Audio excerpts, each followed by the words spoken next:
Welcome back to Winter Wolf's Den, guys. Winter Wolf here. King Z sitting over there. You can see him on the B side of the screen.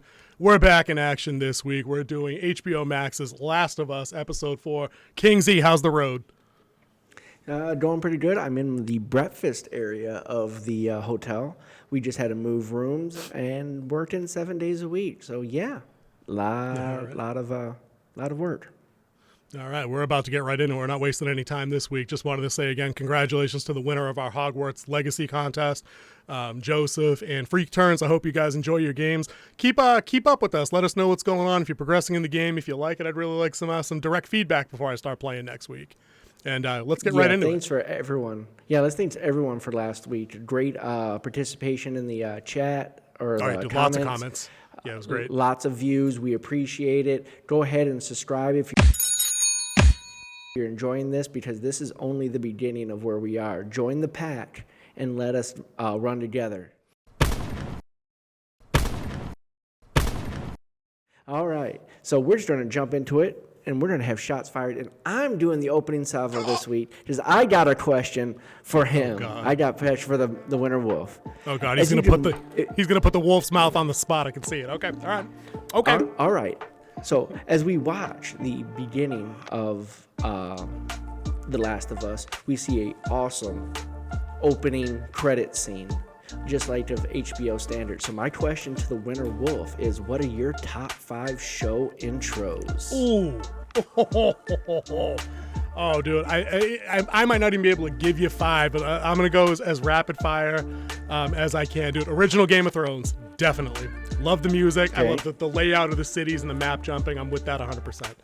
I'm going to be a chump, and I'm going to go with House of the Dragon, because they very wisely abandoned having a unique intro after the first episode, and then they brought back the original kind of semi-modified Game of Thrones theme from episode 2 going forward. And then they had little rivulets of blood kind of running through different parts of a family tree linking the various sides of the Targaryens. That was pretty dope. Battlestar Galactica remake from the early 2000s. Just, it's somber, it's bleak, it's tonally very kind of like depressing, and there were a bunch of episodes in the run where it showed the continually decreasing number of human survivors left, and like our civilization got down to like, I think it was like 4 digits in the 4th season. So that was pretty brutal. And then probably to round it out, just because if I got to take a classic one, they're the A-Team. Love me the A-Team because the music there, obviously pretty badass. And then because I am a sci-fi nerd at heart, either the opening, I'm going to cheat and give you 6 now that I think of them. Yeah, the opening to Star Trek Next Generation, because, you know, the theme song is iconic. But I loved the intro to Deep Space Nine better. It had this dun dun dun dun dun dun dun dun. It was more hopeful. Like they're on the edge of space by the wormhole, you know, in the station, out there on their own, like literally final frontier before they get into like the Delta Quadrant. So if I had to give you 5 or 6, I apologize. I wasn't ready for 5 or 6, but they came to me real quick. So those would be my 5 or 6. Dude, what about you? Yeah. All right, so my top 5, starting with number 5, would be Daredevil, the Netflix series. Yep. Then going with The Last of Us with the fungal-covered world, which was done by Andy Hall. He's one of the artists who helped create that. Nice. Then the Jack Ryan series on Amazon. Okay. I like the intro, the way it cuts and like it tells its own story. I had number 2, we agree with Game of Thrones. Yeah.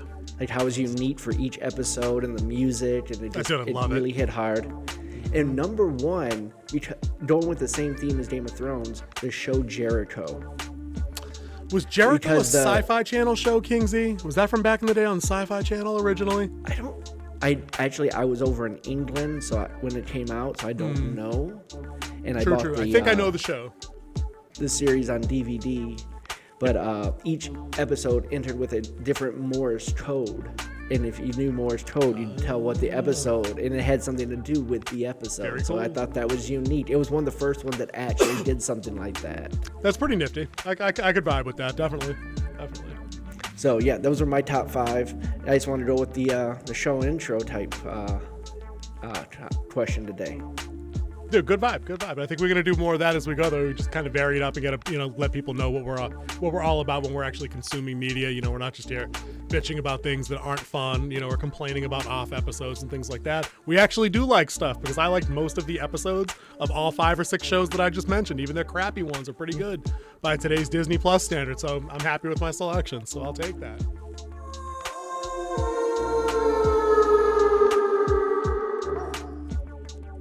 Am I the meanest? Show meta. Am I the baddest mofo go down around this time? Show meta. And welcome to the show meta. I got the glow. All right, so today's episode was called Please Hold My Hand. Its runtime was 51 minutes. Its budget, I'm going on the lower end, as each episode is about 10 to 15 million each. So I'm going closer to 10 mil based on the layout of this episode.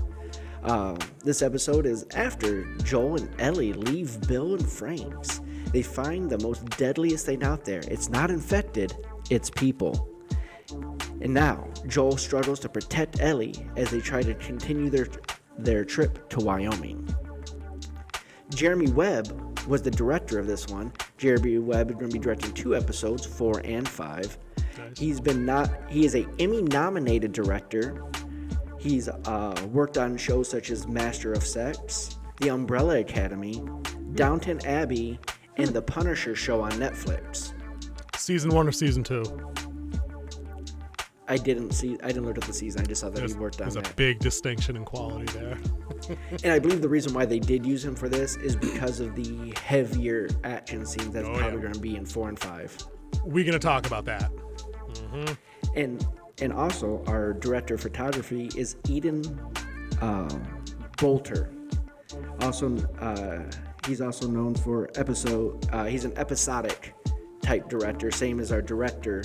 He's an episodic type director, and this guy's an episodic cinematographer. He's done stuff like The Girl Before, Night Teeth, The Feed, and on HBO Plus as well, Avenue 5.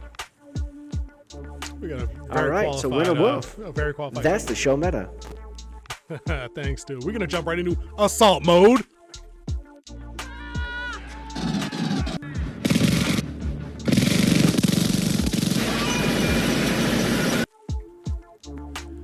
Okay, I'll say it. I need to go back and remove my take from last week. Before we even get into episode 4, I got to get some things out about episode 3. We can budget in a few minutes for that, right? We can do that week to week. Little Back to the Future segment. Dude, I got to go back to 1985. I brought extra plutonium. Dude, it's not me, it's my kids. Something has to be done about my kids. Back to the Future 2 reference for all you older hunters out there. With Mr. Fuel, you don't need plutonium. That was awesome. Mr. Fusion. It's Mr. Fusion. Fusion. Back to the Future 2, Mr. right? Fusion. Dude, I got to go back and I got to say some things about episode 3 because I got a lot, not a lot, but I have more to add to do some context here. I'm still with the opinion that it was a good episode of a show that isn't The Last of Us. I'm not going to abandon that standpoint. If you accept it as what it is, it's well done, it's well acted, it's well written, it's well directed, it's all those things, right? All that, nobody can take anything away from that. But the more I simmered with it, and then the more I watched other people cover it who knew more about the game's canon and who were more connected to source material more recently than I am. Dude, there's a lot wrong with what they did that don't just impact the change of the story of the show or drag the pacing of the series to a halt. They kind of did Bill dirty.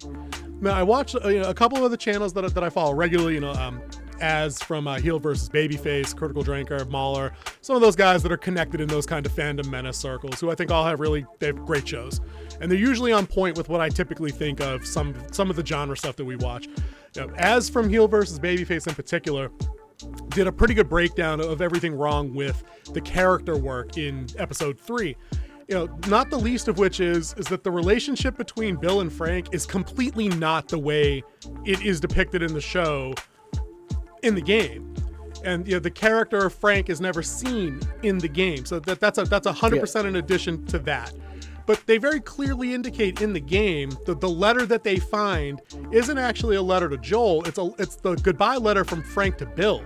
And it basically lays it out that the last 5 years they had spent together were miserable and that he hated him and that Bill was a coward and that Frank was the one that wanted to voyage out to get out of the little compound they build and get back out into being in the world. And the reason Frank is no longer around in the game is because he breaches past the perimeter of Bill's traps to go get the battery for the truck that Bill wanted, right? So they could maybe get out someday. And he gets bit in the process and dies, but not before he brings Bill the Dear John letter and brings it back. So their relationship was about 100% different. And I'm like, okay, so that they changed that. That's in a vacuum, whatever. I mean, I guess they wanted to tell a different story. But the thing that really slaps me wrong on this is that I hadn't realized, because I hadn't played in a while, that we're now no longer going to get any of the interactions between Bill and Ellie, which were kind of hilarious in the game, because I went back and watched some of the clips of their kind of quips and their back and forth, and it added depth to Ellie's character after you moved on from that part of the game. So I feel kind of robbed of that. The other thing I feel kind of robbed of from that entire segment is the entire section where you have to actually get to Bill is one of the more fun sections in the game, where you're having to elude the infected. You have to elude Fedra. You're doing that scene I was talking about where you're avoiding the armored Humvee in the street with the 50 cal because you don't have anything. There's no rockets in the game for you to destroy it with. You're basically moving cover to cover as you're trying to get in and around the storefronts, I think, to get to Bill's place. I'm pretty sure that's where it is on the timeline. That was one of the best done sections of the game, tension-wise. But we're not going to get that now because these characters have moved past that point on the timeline to continue the Back to the Future stuff. And we're not going to get that. And that kind of pisses me off. It really does. And the more I sat and simmered in it a little bit, I'm like, the only way I can accept this episode of this show is if I just understand they literally wrote it to check boxes so they can be on the award circuit at the end of the TV season. They put up an idealized relationship that isn't really part of The Last of Us in terms of tone or in terms of context between the characters. They literally changed everything to be able to write this dramatic episode. And just because it worked doesn't make it good.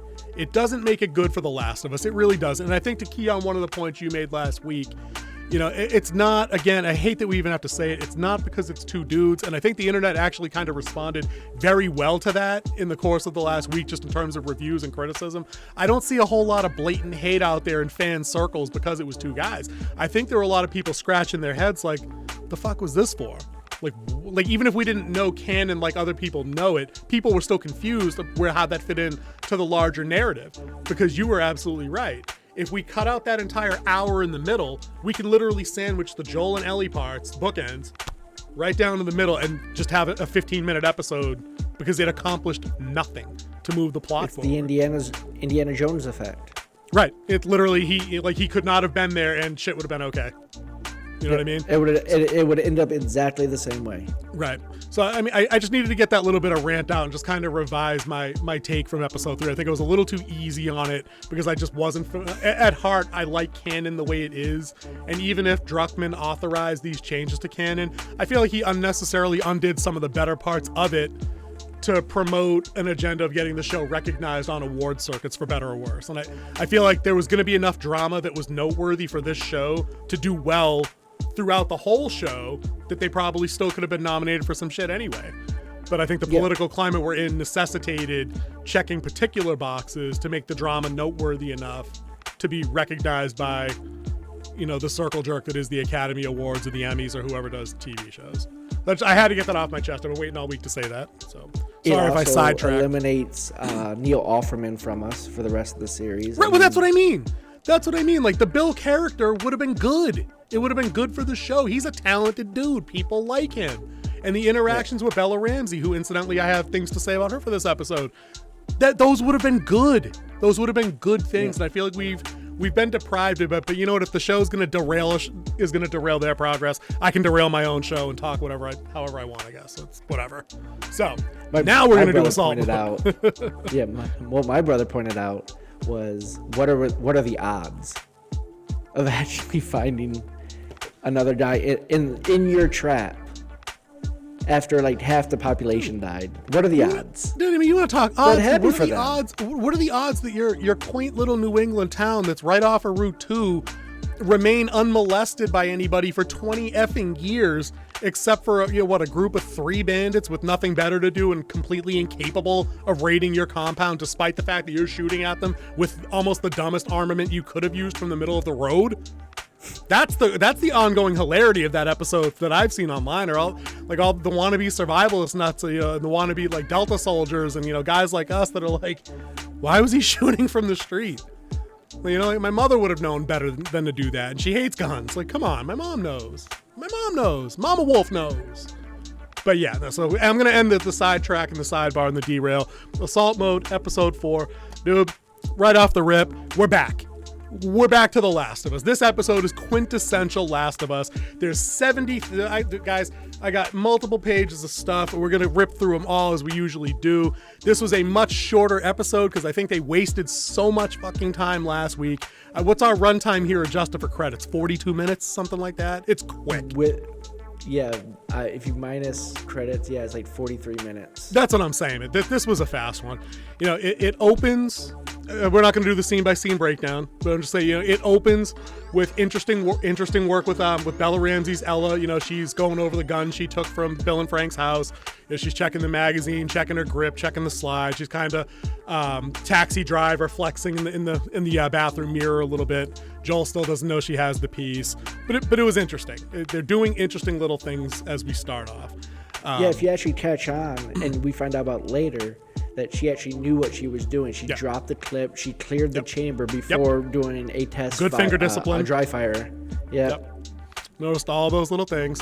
And they move, and that's just a quick bit. The pacing, very good. They move right to outside where Joel's siphoning gas, and he explains why, which I'm like, oh, that checks. And these are some of the little details I like. Gasoline does break down. We're talking not about a month here. They've been out, those cars have been out there 20 years or whatever it is. This is a 20 years later kind of show.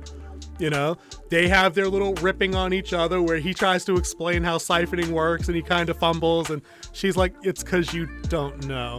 And it's played for a laugh, like it's not at Joel's expense per se. So if you're gonna watch this show and get upset every time a snarky teenager takes a poke at an older guy, just stop watching. You can't be upset about all these things. There's another one that's going to come up later that I'm going to talk about. It's a little bit more serious, but you can't be bent out of shape by these quips. This is the kind of banter that made the game interesting. But what did you think of the first couple of minutes with those two scenes? I thought it was good stuff. I thought it was good. I liked how they, where he was like, just stay there. And he's like, all right, you asked for it. And she breaks out the book and starts doing stupid dad jokes. Yeah, puns for days. For days. It was great. It was just stupid dad jokes, and he's trying to stay serious during the whole thing. He's like, just go wait in the car. Dude, I thought it was good in that moment because I think Bella Ramsey's the trepidations I think people had with her initially was that she had no range, and it's not that this was like a very broad range of acting emotion, but at least she's charming now. She's a little funnier. She's opening up. She's got kind of a sarcastic grin that she uses. I think the delivery of these jokes, not the meta joke inside the show, like her delivery of the lines that she's given, I think it's working for me now. So I think we're on a good spot with her. I'm still a little weird with Pedro Pascal's Joel. I think Troy Baker is always going to be Joel. That's just how that is. That's the voice actor for the games for you guys that don't know. Pedro is a little too subdued for me so far. There's not a whole lot of, because in the game the banter is more or less kind of back and forth. He's still the strong stoic type. He's still the wolf and cub dad protector guy. But his delivery so far is really monotone, except in scenes where there's physical danger. So I don't know. What do you think about Pedro so far? That might not be his choice. That actually might be a directorial choice to keep him like that, like a showrun choice until to a certain point. Which you start to see a little bit of the softening in this episode. Yeah, true. That's true. Especially near the end where they finally rack up for the night for sure. So we'll move into that. So I was digging that. We got the puns, we got the jokes. Bella's doing something. Yeah, she's definitely growing on me. Let's talk visuals. Because again, I think we can see where a lot of the money in this show is being spent. It's beautifully dressed. There are a lot of establishing shots that we could clip and throw up there, but you guys, I really want you just to go watch the episode and comment, to be honest with you. The scene where they're driving into Kansas City, got a long stretch of highway running south to north on the screen, and then we see some kind of suspension bridge. I'm not sure what bridge that would be in real life. I don't know. Sorry guys, I don't know all my fucking bridges. But it's basically falling apart. Nature's reclaiming things. I'm guessing that would probably be in the Kentucky area going towards Kansas City. Okay. It reminds me of a suspension bridge I saw there in Lawrenceburg. So I'm going to go with more of the Kentucky area with that one. But yeah, you see a little bit of a train hanging off of it. Yep. He said that you'll see tanks because she got all excited. I want to see a tank. He's like, you will. And there we see helicopters, and they were built to fight the wrong war. Good, and and I'm glad you said that. Hold that thought. Put a pin in that for 1 minute. So the other point I wanted to make about the visuals outside of the city. Again, we see, like I mentioned in episodes 1 and 2, for a world that's the world after mankind, the distinctive visual difference between this show and things like The Walking Dead, 28 Days Later, and those kind of things is this is still a very colorful world. Case in point example, these shots I was just talking about, the highway drive and the bridge, there's a lot of green on the highway that's in season, that's kind of scrolling with you as you're driving south to north on your TV screen. And when they pull back from the bridge, you get the juxtaposition of the bridge color with the river, and then the rusted over cars and the dust covered vehicles that are there, because they're basically Dust Bowl at this point. Like, they're out there. So it's a visually appealing, it's kind of sadly poetic, really, if you break it down. It's like the world's gone completely to shit, but there's still green and blue and yellow. And so it's kind of oddly reassuring in its own weird way, I guess. I don't know. Nature will find a way. Life will find a way. I'm just saying nature. I'm getting my Goldblum on. Sue me. That's what we do here. Yeah, so they're driving into Kansas City, and the point you just made about we were geared up to fight the wrong war, the wrong enemy, or whichever he says. Do you think they're reading some of this stuff out of World War Z in the Zombie Survival Guide? Because I feel like the fight the wrong war, that entire segment of the Battle of Yonkers is that. It's essentially that like we had high-tech smart rifles and smart bombs and stealth bombers and cloaking technology and teleporters and phasers. It didn't go that far. But we had all this shit, and at the end of the day, it was all useful against an enemy we couldn't scare with it. Because the dead don't care. They don't care if they lose 100 dudes taking a hill. And they keep coming. And they keep coming. And when they beat you, like Game of Thrones style, you join them. Like, that's just how that works. So, I just wanted to point that out. I'm like, because as soon as he said that, I was like, I think I know where they got that line from. I'm not saying they stole it, don't get me wrong. But I'm saying, I saw what you did there a little bit. But I liked it. Right after that, this is where the speed of the episode, it picks up really quick after. They get a quick little bit where Joel and Ellie are camping out for the night. They take off the road first. Joel drives out into the woods. They're hanging out. He reassures her, the most dangerous thing out here isn't infected, it's people. But he says, we're going to be fine out here. No one's going to find us. She sleeps peaceful as a motherfucker because she's safe. And the part I like most about this scene is they cut through like halfway through the night after Joel said that he's going to sleep through the night and then drive all day tomorrow. But he's standing watch with that rifle. And I had flashbacks instantly of Terminator 2 with like the T-800 just standing in the window with like the grenade launcher just like monitoring. And Linda Hamilton's doing the voiceover about how the Terminator won't rest.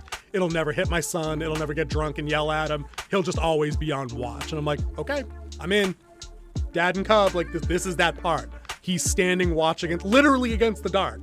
It's like Ellie's here, Joel's here, and the fucking woods and whatever else is out there is beyond him. Like he's literally in between them.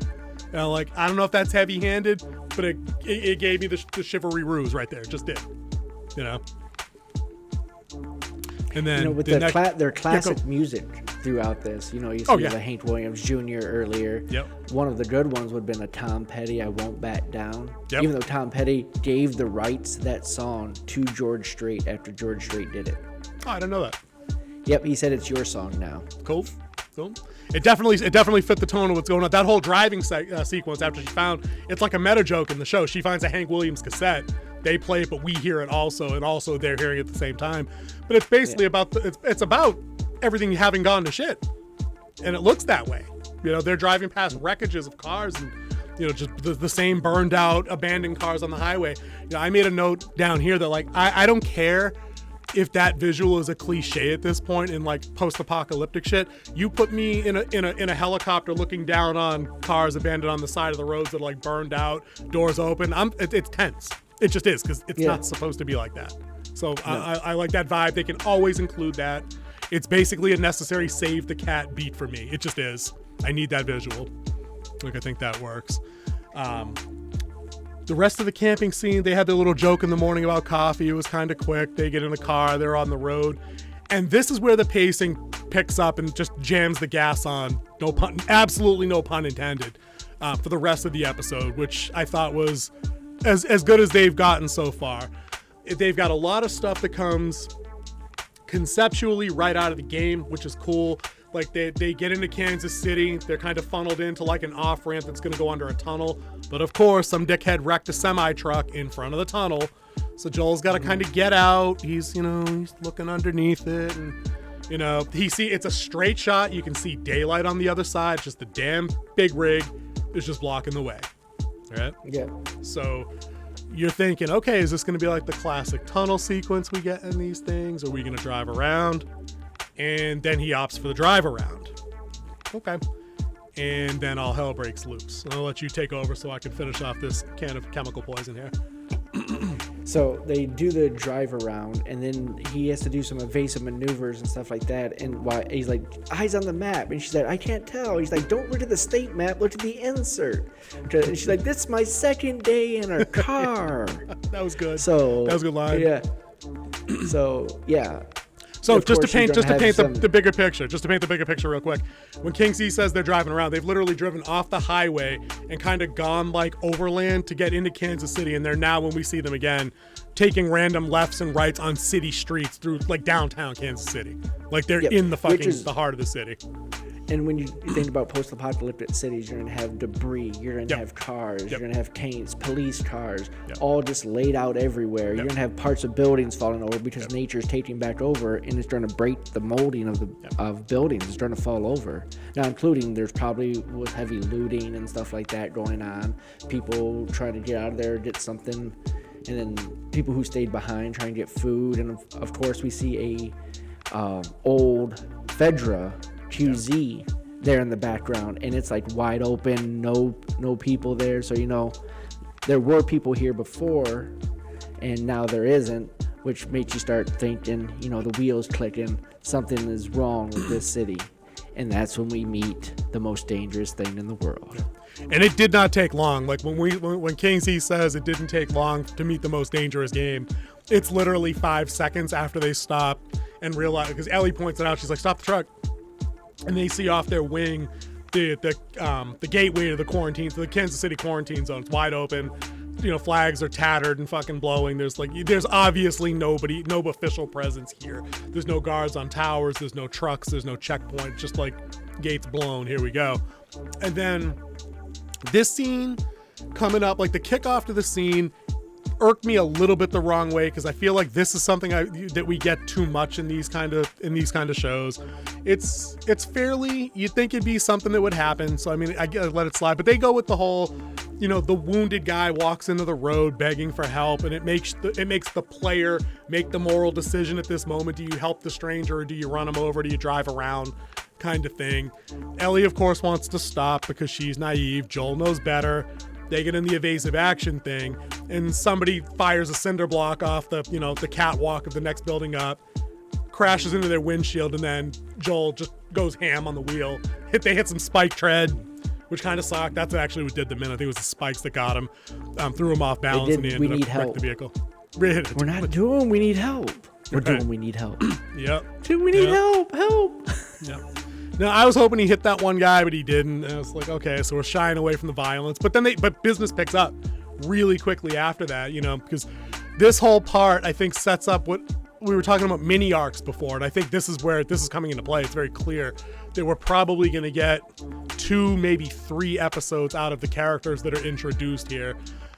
which I think is good because I think when we were talking about fleshing out, some of the gameplay, a lot of the gameplay is stealth evade, shank a zombie, stealth evade, shank a zombie. So they have to actually add named characters with dialogue or the show doesn't work. So, excuse me, guys. Where they get into the new people, Joel crashes the truck. The guys that trashed his truck start shooting at them. They got to bail. They're bobbing and weaving behind cover. Joel tells Ellie what to do. And again, worth pointing out, Ellie is not Mary Sue Hero, where she's the first one out of the truck because Joel's unconscious.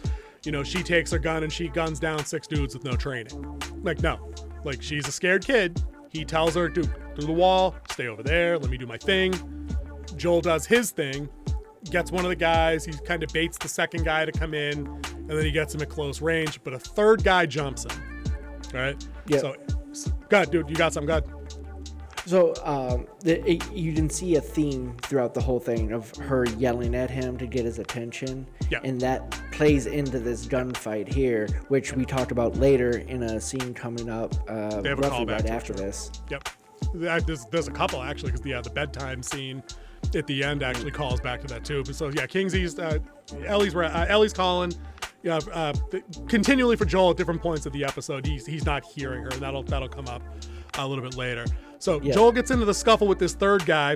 Third guy kind of gets the better of him, gets him down. He's choking him out with the shotgun across the throat kind of thing, or Joel's rifle. It's one of their guns is choking Joel out. So Ellie has to make the decisions from the game. So this is where it gets good. King Z. Ellie comes back through the hole and she comes in and she looks and she's wondering, and then she goes and grabs her knife, the knife that she keeps with her.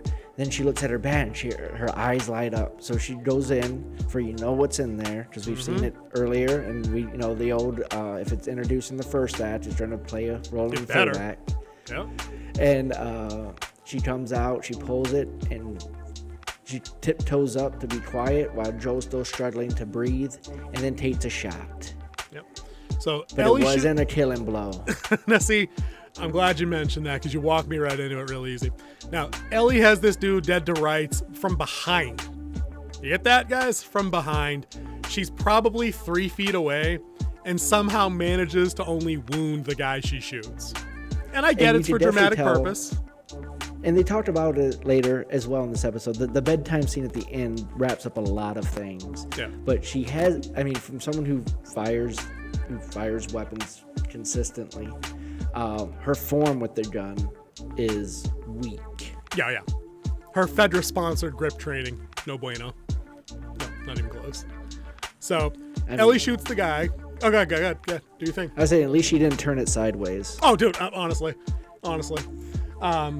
So she shoots this dude in the back at close range. It obviously frees Joel up. This guy's mortally wounded.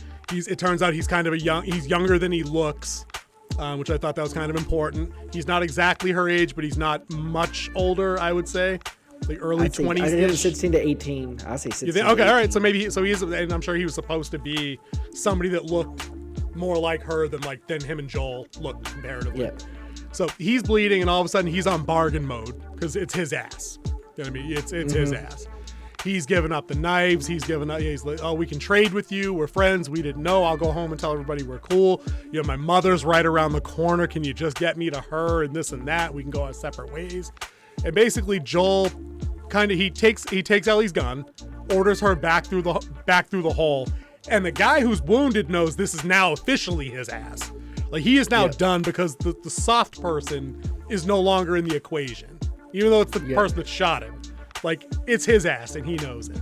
And I thought that Joel ordering her away is another relationship building beat that the show has done effectively, where he's literally trying to spare her seeing violence, which is cool, which works. It's totally in character. And then when she crawls back through the hole, she kind of presses her back up against it. We can't see back through the hole to the other room, but we hear not the gunshot, which I thought was slick. We hear the slash. It's the slash of the knife that the guy gave to Joel, and that's how he put him down. And this dude starts screaming for his mama in the highest pitched voice I've heard in forever outside of a horror movie. It was savage. The other great part point is that she shot him in the back, and he's like, my legs aren't working. I want to help, but my legs aren't working. Yeah. Because like she got a spinal shot on him. Yeah. Straight. He did. Oh yeah, that's right. He did say that. I totally forgot about that. So I think I was more annoyed that she didn't kill him outright at that range. But whatever. That's a good point. It's nice and I'm savage. happy she didn't kill her. It played more into it with her. Yeah. No, not I get killing that. him. I get that. And like you said, they kind of they even kind of worked into the non-kill shot later. We'll get it. We'll get to that in a few. Yeah. So it's good. You know, and then. The better conclusion to that scene, I thought, is when Joel comes back through, they have a little moment where it's like, it's video game-esque where like Joel's too big to get through, so Ellie's got to go, you know, she's already through the hole, so she has to go around and help move the desk so he can push it through. Yeah. It's very video game. And they do it again later when they're trying to find a building to get a vantage point from, where he hops her up through the air vent, or the broken window or whatever, and then she ducks down and he goes, take a look inside, and then open the door. And I'm like, okay, see, I'm with that. I'm with those things, because even though they're this big, they're this effing big, but it ties me directly back into source. So you can get away with a lot of changing other things, other little details, if I feel like you're still paying attention to that stuff. So I like how they wrapped up that scene, because they didn't get right into the emotional fallout of that scene right away, even though Ellie has a couple of tears when she's hearing the guy get, you know, where Joel's killing the guy and everything else. They put that off. They wisely put that off. And then they also, very importantly, don't make the Marvel mistake. They don't put them back in the same place and then somebody cracks some stupid one-liner. And I can't tell you how much I appreciate them not doing that. I hate Marvel humor. Hate it. It hasn't been funny in 7 years, give or take. Honestly, I can't say it enough. I can't stand it. So, next up on the scene docket that I think we got to hit on here is we start running into some of the new people that are going to be introduced for this. I think it's going to be like a 3-episode mini arc. You know, we get a woman named Kathleen, who is kind of like a head of a governor style community from like The Walking Dead. It's human survivors. They're very paramilitary. There's definitely a hierarchy and a pecking order. She's got her lieutenant. I don't think they used his name. The guy that had the guy with the beard and the Perry. His name is Perry. Did she actually say that? Okay, all right. I must have missed the name. I apologize. But like, so there's named characters. They have dialogue. They're looking for Henry, who we know from the game, and his brother Sam, who we also know from the game. And what I want to talk about for this part, because I like this a lot, right? In the game, I'm pretty sure Henry and Sam are just people you bump into, right? Yes. I don't think they're from a group where they've stolen things or they murdered somebody and now they're in hot pursuit. In the game, it's just you have to hold out where Henry and Sam are, and these people just happen to come raid you, and you've got to keep them alive is like the game's objective. So I think this is a creative expansion of that lore, and I'm with that. I don't care if this group is kind of a Walking Dead, Woodsboro lift from that show, more or less. Because I think it makes sense. We've known humans were going to be the predominant enemy in this game, because they're going to try and shy away from extended gunfire and gunplay and violence, against zombies and humans. I mean, it makes sense to have at least other people to provide conflict. But what did you think of their setup? And more importantly, what did you think of her first exchange with the guy in the holding cell? First off, I can't place the doctor, but I definitely placed her. That is Rose from 2.5 Men. Never watched the show. We'll take your word for it. Yep, she is Rose from 2.5 Men, and the guy who plays Perry is actually the voice of Tommy in the video game. Oh, get out of here! I remember you said that. You had said some of the game's voice actors were returning in other roles. Interesting. Yep, so, and on that note, before we talk about the thing I just asked, another friend of mine had mentioned to me earlier in the week that the voice actor that had played Tess had actually recently passed. And that's why she wasn't able to actually reprise any kind of role on this show. Okay. I cannot, I don't remember her name, but somebody pointed out to me that she was no longer with us. And that's why the original Tess voice actor, who the company, I think they had reached out to her to see if she was available, if she could do the voice work, but her health had deteriorated and she could not, sadly. Just thought I'd throw that when you reminded me with the Tommy actor. So, back in the holding cell. She's interacting with the guy in the holding cell to find more people. I think she brought up the Chins or the Chans. She had a list. She basically had a Hitler list, more or less. And then the big one was Henry. She was locked in on Henry to the point of her pulling the gun on the only doctor in town. Glad to you get said him that. To give up Henry. And he played on her emotions, which worked out great because I think it did buckle her, and you saw the moral conflict in her eyes and her actions, even though she had the gun literally to his head. Oh, it was pressed up against the skin, without a doubt. She rolled on him. Yeah. There was a little angle worked in there too, and I thought this is worth talking about, even in the limited context it's going to get right now. But I think it comes up later in the game world, in terms of like ethics and choices and morals and behaviors and things, where he as the prisoner is basically telling her as the jailer, like, this whole thing has gone on long enough, like it has to stop. And she's like, well, you're saying that because now you're the one in the cell. You weren't saying that when you, the Fedra doctor, had my brother in here and his ass got beaten to death in here. And the list of people that she wants, I think, are people that are connected with Fedra, and that she wants everybody held responsible. Part of Fedra or gave people up to Fedra. Right, collaborators. You gave people, like, they didn't stop you from giving people to Fedra. Right. And he's like, I didn't say anything about your brother, though. Right. I And just we thought don't that know was what they were giving them up either. Like, what were they doing for them to rat on, other survivors? Well, he said flat out, like, they had a gun to my head, and that's when she, draws down and she replicates the scenario. But it was just an interesting thing to have them kind of plant the seed early that this show is existing in a world where these kind of moral decisions have sometimes immediate consequences, like right now, or consequences that'll come down the line. Like if the show ends similarly to how the game ends, it comes down to Joel making a big decision. We're not going to spoil that for anybody that's along for the ride just now. Like that's a future talking point. But right here, just her pointing out that it's just like a role reversal. Like, well, now you want the golden rule applied to you, but you weren't out there applying it to everyone else. But he had his own side to the story. And then fast forward, she ends up later on in the show, after the aftermath of Joel's introduction to the group is made public to the larger group. And they're like, okay, we're killing everybody. Like, let's roll out there and, go get everybody. And she marches back down there to the holding cell. And bah! Which is a great turn of her events, because it doesn't show her as just an emotional female. It shows her as a leader who can lead people and has to make these hard decisions and not just play on her emotions, because he played on her emotions and it got to her. Then she went out, she saw what happened, she asked, does it matter if I have a doctor? They're like, no, this guy's dead. She goes in there and, like, without hesitation, door opens, she right down the hallway, shoots him, and walks then back. Comes back. Back to work. Now, with, like, I get. Yeah. Go ahead. I was like, with no expression on her face, just down to business, which is a great play and shows a strong female character that's not played by her emotions. That knows what she wants. I want to take what you say, and I want to raise you a level and deviate just slightly. It shows a strong female character that's in charge of a group, which is fine. We haven't gotten a whole lot of backstory to how she's in charge.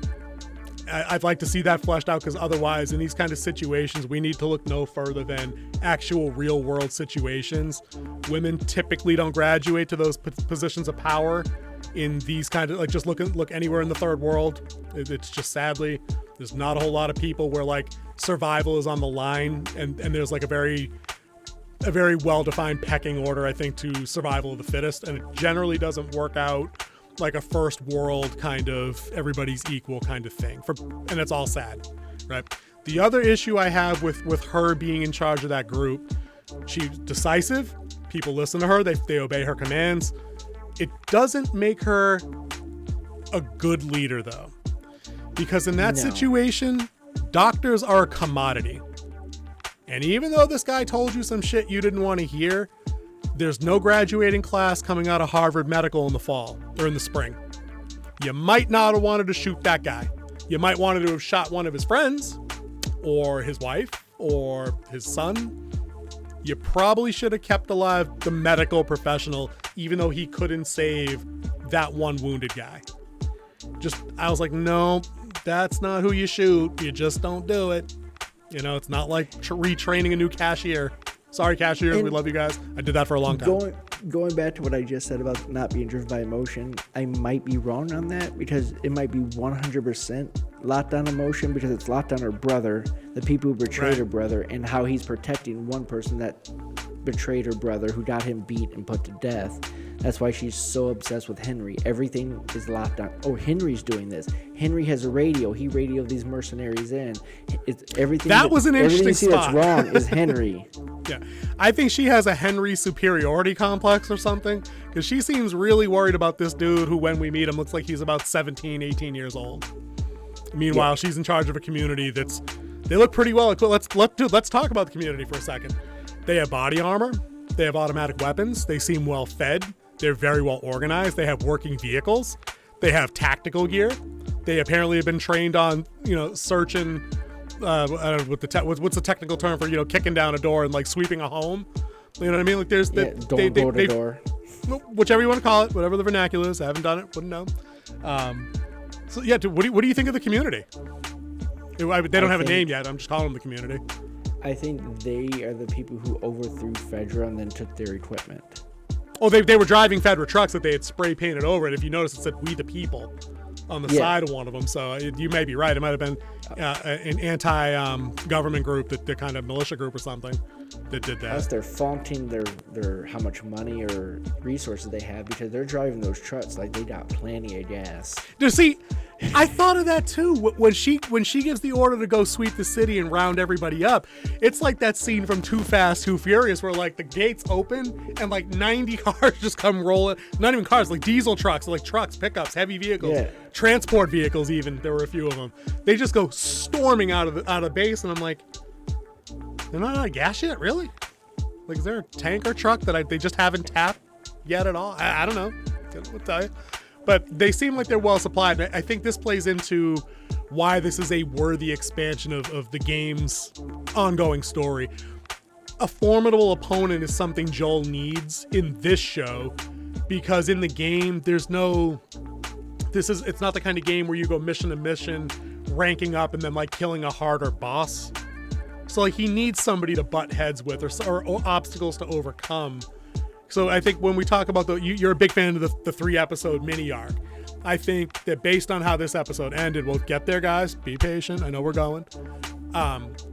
Episode 3 of this little mini arc will be the end of that segment in the game, where like they're all in the same spot and these forces will finally converge on them. Kathleen will be there, Perry will be there, and then we'll see who comes out standing, how the show wants to tackle this section. And for the people who haven't played the game, and for the people who have, this might be they might have bunched up a couple of groups to make this new group. So we might actually see the group that, all right, spoiler for the game if you haven't played the game, oh well, when they injured Joel in the winter, this might be a combination of that group and the cannibals. Dude, I'm going to throw the challenge flag on that. I don't know if they lump that group in, because I feel like that is going to be the second 3-episode arc that we're going to get with this show. I think that has enough going to it that even if it's just a twofer, that's a good way to kind of just round the show out, I think. I don't think they're going to, like, if they burn that in episode 5, they don't have a whole lot of anywhere to go. So what are we doing, 9, 10? It's 9 or 10. I think it's 9, 10, whatever. So I think they're going to, I disagree. I think they're going to sit on that. But I think you're right. They're going to have taken every other marauding, raiding group from the game except them. And all of those segments where it's verse people are going to kind of bunch into this middle hump of the show. I think you're right about that. I'll give you that for sure. You saw it in Game of Thrones where you have like multiple characters bound into one character in the game, because you can't have 2,800 named characters in a series. No. Dude, you almost can't have it in the damn book. You need like a casting guide just to read the book. So I feel that 100%. And they're so close. The names are so close sometimes. Dude, they have like 8 characters just on House of the Dragon that literally have 1-letter differences. 1 out of 8. And 7 of them are dudes. And 6 of those 7 are blonde. You know what I mean? Like, guys, come on. Like, give me something to work with here. But yeah, so we'll run back on track. And dude, if I could just give King Z the reminder right here, guys, we love doing this. We'd love to hear what you think actually about this show. And I'm actually more interested in your comments than anybody subbing to the channel at this point. Like if you want to sub, great, but I'd really like to get a discussion going about what you guys think of the story. So if you want to hit the like button, comment in the section below. You guys can look back on our giveaway stream video that we did and the shorts. King Z and I very active in the comments. We always reply to people when we get a chance. We always acknowledge the attention and the support that we get from you guys. So please, King Z's gonna run the notification thing. Watch Rocky punch these dudes in the face. You know, sub to the channel if you like, but I'm really more interested in the likes and the comments, just so we can get some traction and get a conversation going. But having said that, I'd like to hear your top 5 show intros while we're going at it. Please, definitely. Anything you want to leave. Definitely, dude. Listen to King Z. I mean, we gave you 10 off the top of our heads. That was not rehearsed. He sprang that on me live for us shooting this video. I even asked him days ago because he said, "Dude, let me do the question this week." I'm like, "All right. Should I know? Should I research?" He goes, "No. I'm gonna put you on the spot." So please comment below, dude. Be a part of the back and forth. We dig it, and it's more fun when you guys are in on it. So please feel free to comment at any given minute. Back on track into the community. I think. That scene is good. They don't let up the pace at all. Coming out of that scene, Joel and Ellie are doing the video game stuff where they're kind of sneaking through alleyways. They're going through the air vents and kind of exploring safe spots. And where the episode comes to the end, they got to trek up to some skyscraper downtown Kansas City. They stop off on like the 33rd floor at first. Ellie kind of busts his balls about being old and needing a break. And guys, this is the part where earlier I was saying, this isn't her busting his balls because like he's a dude and she's Supergirl, or it's just a teenager making a joke about a dude who's 56, and like it's funny. It just was. It didn't feel mean or mean-spirited. She helped him stand up. You know, it's like I got a chuckle out of that because he kind of looked at her. I think he called her a name. He was like, "You dick." I'm like 56 years old. I'm like, that's funny stuff. She called him a lazy ass. Right. So I mean, it's their banter covers them having that back and forth, and like he's called her like a dumb kid a couple times along the way too. And there's gonna be moments, I guarantee that, where the joke comes at her expense to a degree.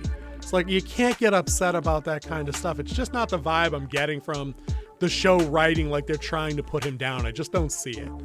I don't know if you had anything like that. Just that scene, the red flag went up in my mind. I knew people were going to complain about that, so I just wanted to give my take on that. Did you read anything different out of that exchange? No, I think it was playful banter. What their characters are known to do. If you played the game, this is what goes back and forth.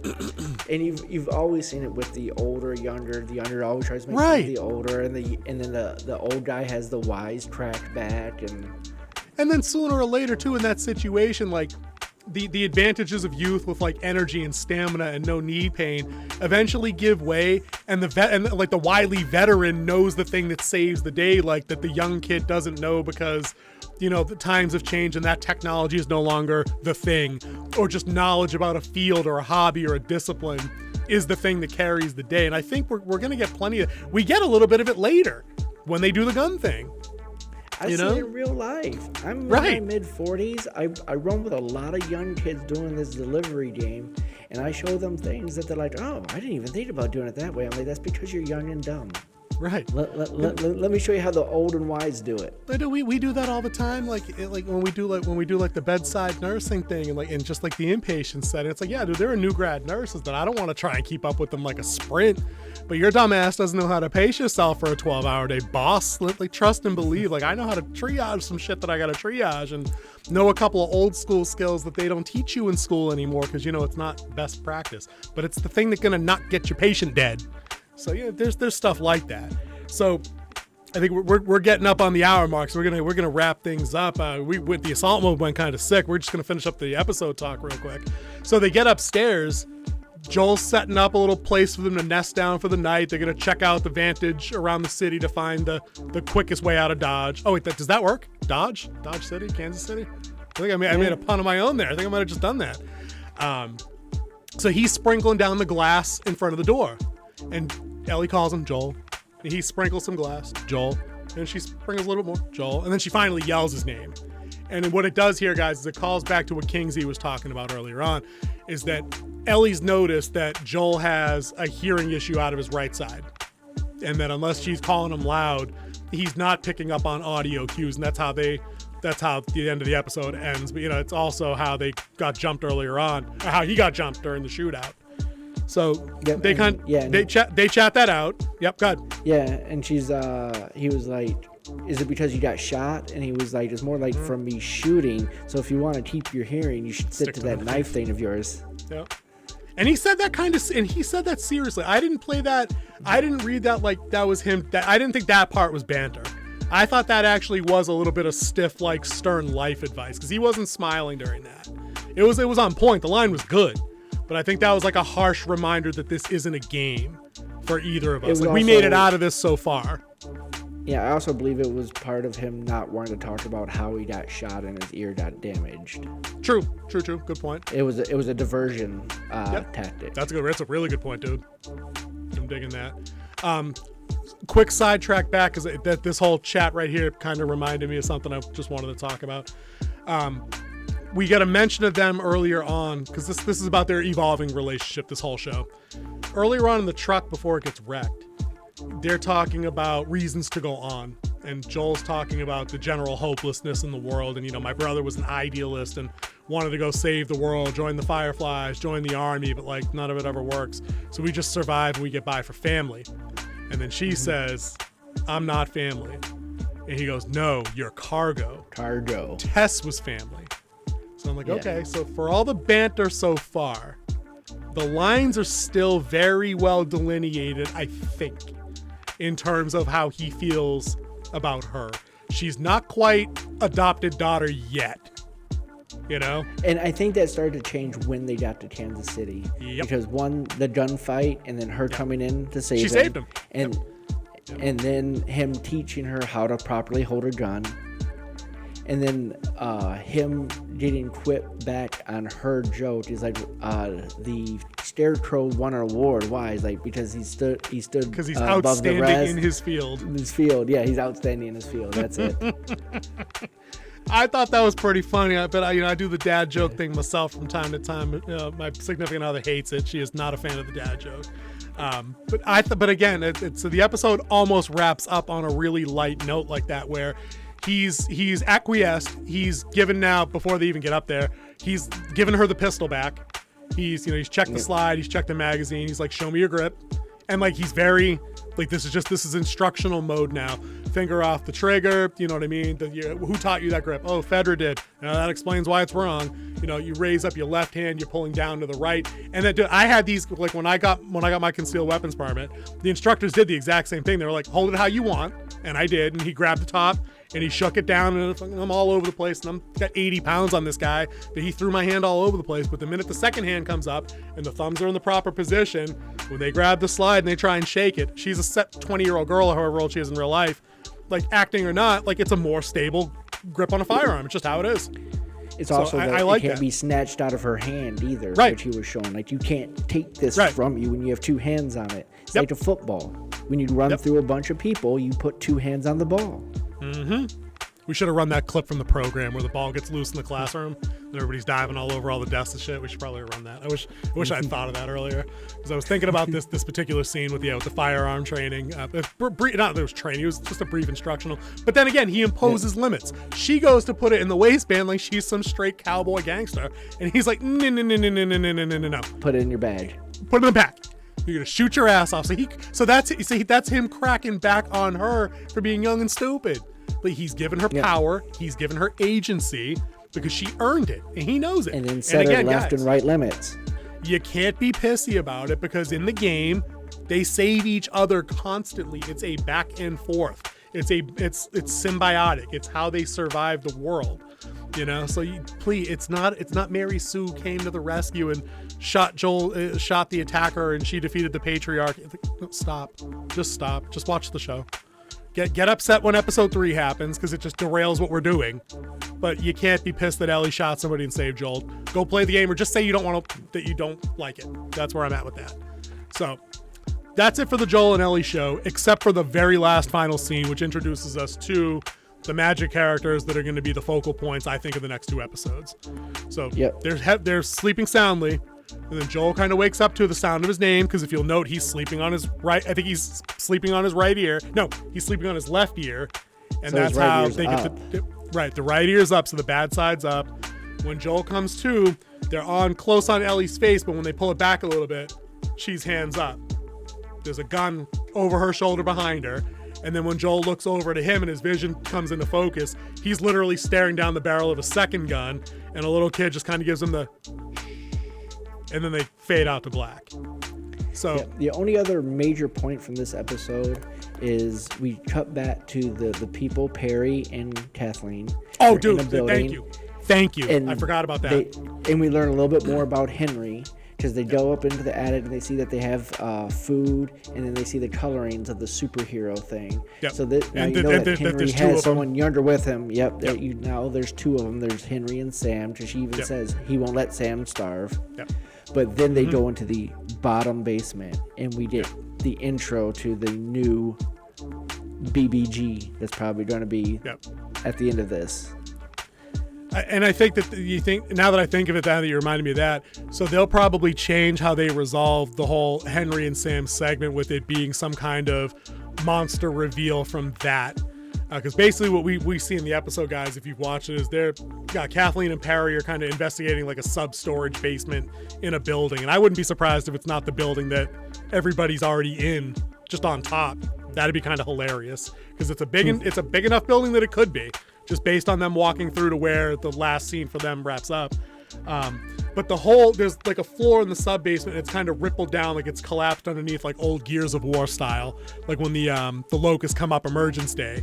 It's kind of got this rippling thing going under, and you hear like a growl or a groan, and then the surface, the broken floor moves a little bit, and they hightail it right out of there. And Perry's like, "We gotta do this. What do we do? What do we do?" And Kathleen's like, "Well, let's go handle everything out here. Lock the building down. Don't let anybody in. Don't tell anybody." So she's already falling a little bit deeper into bad leader decisions, like Mayor of Amity Island, Jaws style, where we're just going to pretend nothing's here. What's the worst that could happen? We got to keep the beaches open. So this chick's keeping the beaches open, but there's going to be some super zombie situation that I think they kind of, did they tease that in the trailer for one of these weeks? Because I remember something doing the crawling up out of the ground thing. So we've already seen it. And then they also see like the great monster reveal of like a tunnel with the light behind it, so you can't really see it, but it's blocking the light. I think it's this. Yeah, it's probably this, given the size and the scope.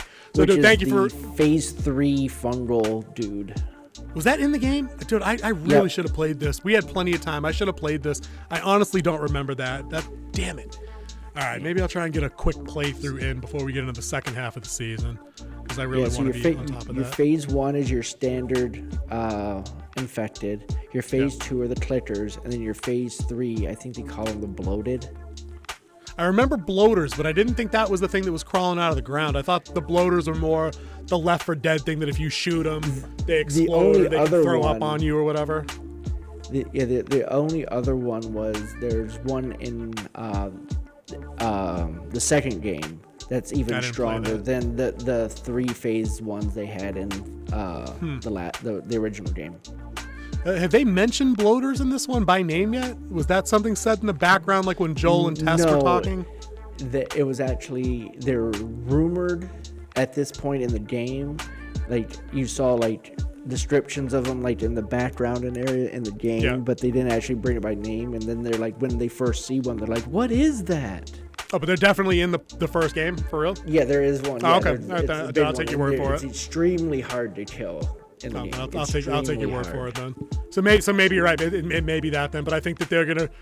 I like where this episode was going, so I feel like they're gonna set it up to do a nice, like you talk about, condensing of the Henry and Sam thing with the bloaters' first appearance, because then they'll be able to segue into the next bridge of them finding Tommy and doing that. Well, this is prediction, so I'll sit on the rest of that for the time being. So anyways, guys, the episode ends up on Henry and Sam. We know they're Henry and Sam because they're basically the people depicted in the kids' drawings that Kathleen and Perry found in the attic. So we know it's them. But Joel and Ellie have no idea who they are. And we don't know really, if you're new to the show, new to the game, you have no idea what's going on there. You don't know if they're hostile or not. So it just kind of ends ominously with the fade to black. So there we go. So I don't know, King Z, you thinking maybe final thoughts? Let's roll into final thoughts. Say we take off, nuke the site from orbit. It's the only way to be sure. Okay. I'm glad this show is back where it is, guy. Thank God it's not another detour, or it's not these two sitting around a campfire for an hour and a half. Dude, we've already talked longer about this show, this episode, and it was 30 minutes less runtime minimum than last week. So I think it's safe to say there was a lot of likes to take away here that are story related, that are character related to the actual main characters of the show, you know, and including all of the new things they're bringing in. So it's not a detour. So final thought on this episode for sure, dude. Thank effing God it's back to this, because I feel like what we were talking about earlier offline, I'm gonna be watching numbers like a hawk for HBO to release viewership data for episode 3 leading into 4, which will come out when about episode 5 is coming out. So we won't be able to cover it this week. It usually runs a week and a half behind. But I'd be interesting to see how many people were just like, I'm out. Like, no, you gave me 2 episodes, you bait and switched. I want to know how many people aren't following the show anymore just because they're like, nope, don't even care what it was about. You deviated way too far. It means you're going to do it again when it's convenient for your show vision to completely abandon the plot of the game. I'm out. So final thoughts on this episode for me, guy. I loved it. I loved the shootout. It was practical. It was high stakes, but it was low scope. It was just 2 guys shooting at Joel, you know, in an alley, you know, while he's behind his wrecked truck with, you know, he's trying to guard Ellie to safety with the 2 guys plinking at him and everything. It was good. I mean, I knew they were going to make it out of that, but it was done well enough that I was like, oh shit, maybe they give him a flesh wound here. I don't know. You know, I like the introduction of the community. I like their whole setup. I'm like, this is exactly what the showrunners said they were going to do. They were going to lead us into more, you know, of the human violence thing without necessarily focusing too much on the gunplay or the really bleak, like, torturing of people like on Walking Dead. So when they got to that one part where Joel had to kill the guy that tried to kill him, I'm glad it happened off screen. I didn't need to see it. It's not something I need out of this show at all. So I'm going to give this one, dude, I'm back up to, I'll give it 4 wrecked pickup trucks over spiked treads out of 4 wrecked pickup trucks over spiked treads. All Full right, marks. good rating. Good shit. What'd you think? Rating. I think this episode, yes, definitely got back on the track with going down the plot line and keeping to the story of the game. The last episode, episode 3, was a good episode if it was a standalone show. Like, also in this world, you saw a lot of world building without going off plot in this one. Just them driving down the road and seeing what happened in the aftermath 20 years later after the first infected. So I believe they accomplished a goal of moving the plot forward in a way that also built the world. Now you're learning that there's more people in this world, so now we're seeing how these other people live. And it didn't have anything to do with them growing strawberries. So, or opening a boutique, or eating a fancy dinner.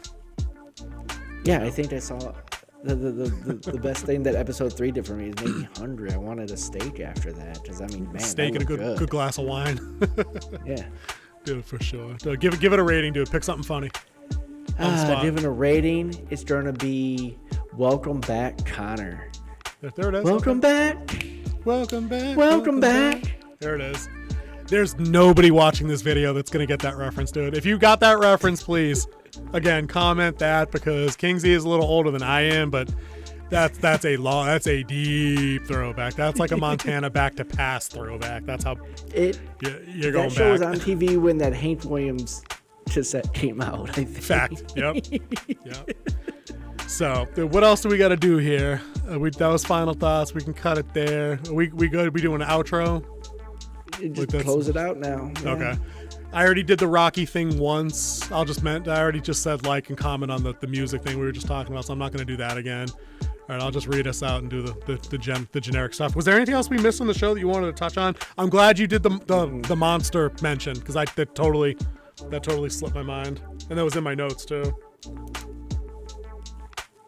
I'm just checking here. We talked about the doctor killing. Yeah, I think I covered all my stuff. So, are you good? Yep. All right. So, guys, that's our extended review of The Last of Us Episode 4, which, as you can see, went significantly longer than our review of Episode 3. Obviously, based on our final thoughts, it's safe to say that we both kind of enjoyed this. Predictions for where they're going before we jump out. Layton, how reliable are these estimates of the Japanese positions? They represent our best guess based on the intelligence that we have. I think what we were mentioning briefly earlier, I think they're going to wrap up this segment with Henry and Sam. I think that's going to be like another 2 episodes there. They're going to formulate a little defensive strategy, deal with the community, and then go their separate ways and move on. I don't think they're going to make any major changes to Joel and Ellie becoming part of a larger group for a prolonged period going forward. I think it's going to be a move from place to place, kind of in step with the game. They'll resolve the issue with the thing in the basement. And then I think, like, just to touch on what you were saying about other groups, I think they'll spend 2 episodes after this probably actually finding that they won't find Tommy right away. They'll have to do a thing to find Tommy. Then they'll have to wrap up that community section from the game. And then the last 2 episodes will be Joel and Ellie doing Firefly stuff. And that's all I'm going to say on that, so we don't spoil it for people that don't know yet. I think it's going to come at you quick. I think since the announcement of Season 2, that it's been approved for Season 2 already, that this season's going to end before they get to Tommy. Interesting. Why? Based on the game, there's a great midpoint of the game, and it's where you see Ellie go out on her own, making her own deals because Joel has been injured, and she's making deals like, I can trade you medicine for this. Right. So, and you're going to see a lot more of Ellie solo, which I believe would be a great way to kick off Season 2. So I believe it's going to build up to the point where Joel is incapacitated through the winter. That'd be a great cliffhanger. You're right. Why Ellie keeps him alive. And that's how you're going to go through midpoint of Season 2. Then at get you through, that would get you to the midpoint where Joel's able to move. Then they get to Tommy, to his compound out in Wyoming, and you get to meet those people. And then you move on to Phase 3, which is finish the mission. You know what? I'd like to change my vote to what King Z said, because that actually makes good sense just in terms of story.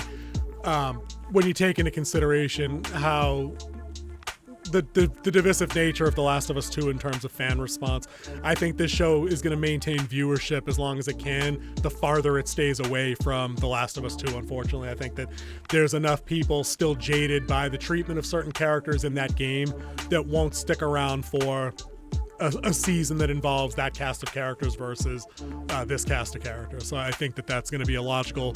That actually sounds better to me, that if this season ends, like you said, on that cliffhanger note where Joel is injured, they can get away with the whole second season not mentioning the second game at all. That's a really good point, dude. In fact, I think I like that better than just wrapping it up and then jumping into Season 2 is Game 2. Because I think that's what a lot of people, myself included, thought that how these seasons were going to break down. It's going to be a season a game and then out in 2. But these kind of numbers that they're generating, it's still like the most viewed streaming thing on HBO, just behind like Game of Thrones. Like, it's smoking everything else. You know what I mean? Like, it's demolishing shows in streaming data. Demolishing. And if they're smart, after Season 2, Season 3 will be a spin-off into the Survivalist and follow Tommy. That's a much better, that's a more intriguing, more appealing idea to me than anything The Last of Us 2 had to offer in terms of story. I literally don't give a shit about that game's protagonist. It's not interesting to me beyond the general idea that they based the character on and the relationship to a character in the first game. Everything they executed after that is hot garbage. So, dude, I think that's going to be it for me and King Z on this one. We went big long on this one, dude, but I loved every second of it. King Z, dude, thanks for being here, man.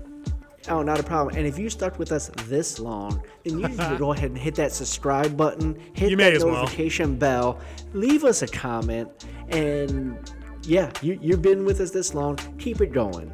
Dude, join the discussion, like King Z said. This is way more fun when we get to talk to everybody else about the thing we're talking about. So if there was a high point or a low point in the show for you guys, did you not like any of the changes or the expansions in episode 4? Tell us about it. We'd love to hear it and address them. And if we like the comment enough, maybe we can add a little segment into the next episode where we do a quick Q&A from comments about the previous episode, something like that. So we can actually get your comment into the video we do. So we're not doing live streams just yet. We're looking forward to that when it's time. But for right now, comment. With that said, leave a vote down there. Should the Winter Wolf Den, King Z and Winter Wolf come to you live right after the season finale? Interesting, dude. Okay, I didn't even... Dude, we could put up a poll. We could use the community damn tab and put up a damn poll. That's a thing. I don't know if anybody actually checks those, but maybe I'll do that tomorrow. We can absolutely do it. But in the meantime, do what King Z said. Vote down below. Comment on the show. Let us know what you like, what you didn't like. Vote down below if we should go live instead of giving you guys this information on Tuesday, because just real life gets in the way, guys. So we know we're 48 hours behind the big dogs on YouTube, but we're just in it to hang out with each other because we live 4,800 miles apart. So we like to get together and have these chats, and we're happy to have you with us. But until next week for episode 5 of The Last of Us, this guy's Winter Wolf. The much better looking guy is King Z. We'll see you next week.